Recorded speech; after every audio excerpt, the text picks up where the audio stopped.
Israel Iran ನಡುವೆ ಮುಂದುವರೆದ ಸಂಘರ್ಷ, ಇರಾನ್ ಅಣು ಸ್ಥಾವರಗಳ ಮೇಲೆ ಅಮೆರಿಕ ದಾಳಿ, ಪುಟಿನ್ ಭೇಟಿಯಾದ ಇರಾನ್ನ ವಿದೇಶಾಂಗ ಮಂತ್ರಿ.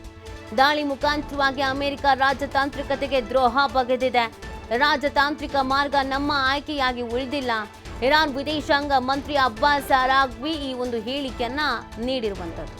ಪುಟಿನ್ನ ಭೇಟಿಯಾಗಿರೋದು ಸಹಜವಾಗಿ ಪ್ರಶ್ನೆಗೆ ಕಾರಣವಾಗ್ತದೆ. ಯಾಕೆ ಭೇಟಿ ಆಗಿರ್ಬೋದು, ಏನು ಚರ್ಚೆ ಮಾಡಿರ್ಬೋದು, ಮುಂದಿನ ಕತೆಗೇನು ಅನ್ನೋದು ಪ್ರಶ್ನೆ.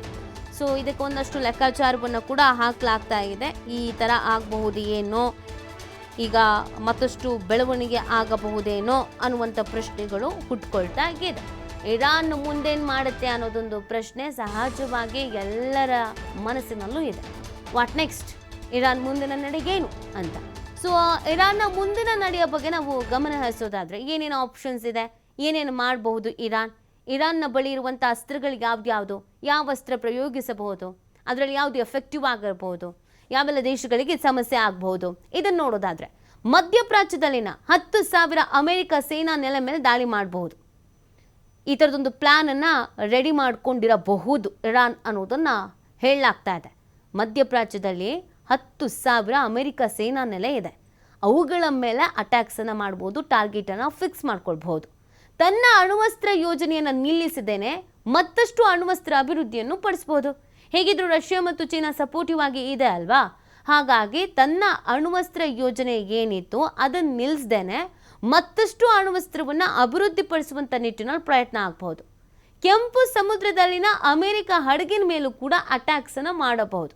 ಇದಕ್ಕೆ ಇರಾನ್ ಎಚ್ಚರಿಕೆಯನ್ನು ಕೊಡ್ತಾ ಇದ್ದಿದ್ದು ಅಮೆರಿಕಕ್ಕೆ, ಇದಕ್ಕೆ ನಿಮ್ಮ ಎಂಟ್ರಿ ಆಗೋದು ಬೇಡವೇ ಬೇಡ, ಆದರೆ ಸರಿ ಇರೋದಿಲ್ಲ ಅಂತ. ಹಾಗಾಗಿ ಕೆಂಪು ಸಮುದ್ರದಲ್ಲಿನ ಅಮೆರಿಕ ಹಡಗಿನ ಮೇಲೆ ದಾಳಿ ಮಾಡಬಹುದು. ಅಮೆರಿಕಕ್ಕೆ ತೈಲ ಸಾಗಣೆ ನಿಲ್ಲಿಸೋಕೆ ಹೋರ್ಮುಜ್ ಜಲಸಂಧಿಯನ್ನ ಬಂದೂ ಮಾಡಬಹುದು. ಈ ಆಪ್ಷನ್ಸ್ಗಳು ಇದೀಗ ಇರಾನ್ ಕೈಯಲ್ಲಿ ಇದೆ. ಪುಟಿನ್ನ ಬೇರೆ ಭೇಟಿಯಾಗಿದ್ದಾರೆ ಇರಾನ್ನ ಸಚಿವರು.